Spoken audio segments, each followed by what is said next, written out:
Welcome to Sushi Bites. Here comes another crash course on a Japanese video game.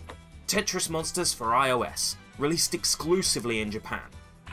For those unfamiliar with Tetris, which may be all of about 3 of you watching, it is a puzzle game created by Alexei Pajitnov. The world-famous Soviet mind game has sold over 170 million copies across almost every platform.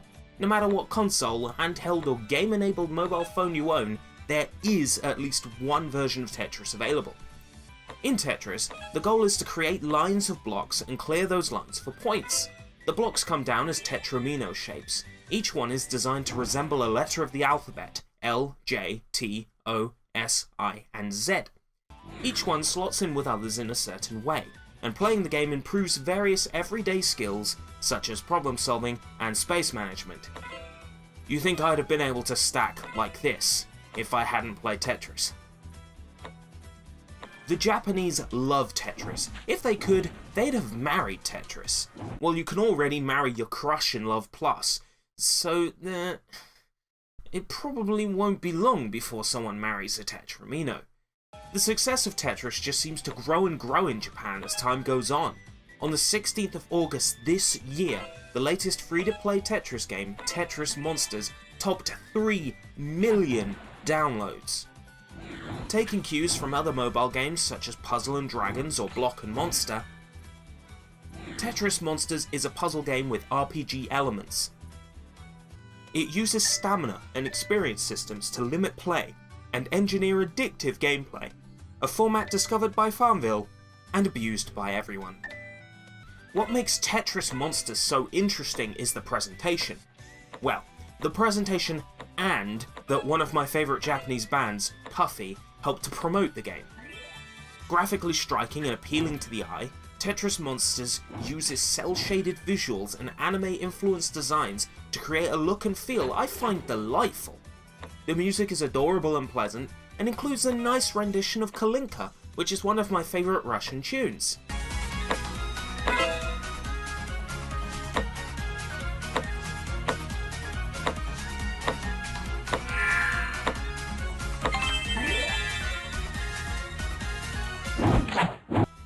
You select a hero, and you collect monsters. You can level up your hero and monsters by sacrificing other monsters you have. The game deliberately limits the freebies and unlockables you can obtain to encourage you to pay for in-app purchases such as more of the in-game currency, named Crystal Mino. You can complete the main storyline without ever buying extra Crystal Mino.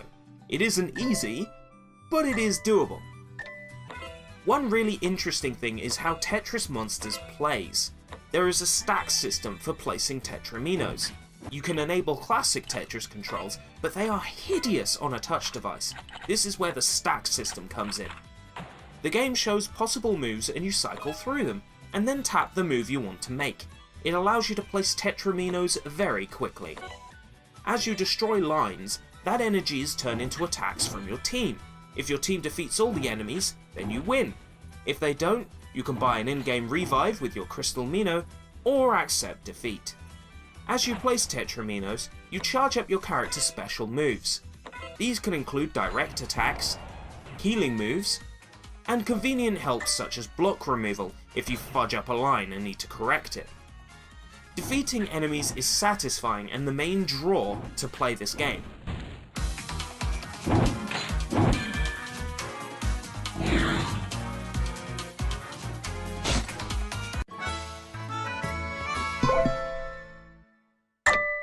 I am showcasing Tetris Monster on this show to drum up interest in it. Currently the game is Japan only, but I really do feel that Tetris Monster could do great outside of Japan, as the Tetris brand awareness could be just the thing required to make it profitable. If enough people outside Japan make false iTunes accounts and download the game, maybe it will spur EA into releasing it worldwide. I hope so, as I feel it could be lucrative for them, but that would then invalidate this episode, so I don't know. And now, the newly introduced rating system. Language barrier, minimal. Some menus might seem confusing at first, but it really is laid out like other games of the same kind. After a bit of poking around, you'll memorize where things are. You won't get the gist of the story though. Availability rating, high. This game is free to play. All you need is a Japanese iTunes account, guides on how to set one up exist online, and you need to make a game account, which can be done from within the game. You cannot purchase anything within the app unless you have valid Japanese credit card details stored in your account. Should you play it? Yes. If you enjoy simple puzzle games designed to cause addiction, or the style appeals to you, then you should totally give it a go.